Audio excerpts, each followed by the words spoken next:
ئێمە ئیمڕۆ هاتوونەتە سەر مەزاری مامی گەورەمان، دامەزرێنەری حیزبەکەمان، سمبولی هەموو گەلەکەمان، ئەو کەڵەپیاوەی کە ئێمە جێی شانازی نەک یەکێتیەکانە، هی هەموو خەڵکی هەموو کوردیەکە لە هەر چوار پارچەی کوردستان، هی هەموو خەڵکی عێراقە. ئەو کەڵەپیاوەی کە مێژوویەکی دوور و درێژی پرشانازی هەیە کە هەموو خەڵکی کوردستان، هەموو کوردیەک لە هەر شوێنێکا بێ شانازی پێوەکە.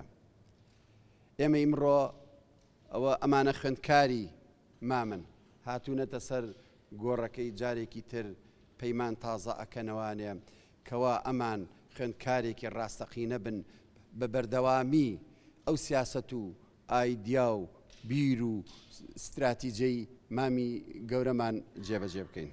ئەمڕۆ ناوەندی ڕۆشنبیری پێشمەرگە داهێزەکانی هەفتە چەند چالاکیەک ئەنجام ئەدات. یەکێک لەوانە هاتنە بۆ سەر مەزاری پیرۆزی مام جەلال، دامەزێنەری یەکێتی نیشتیمانی کوردستان.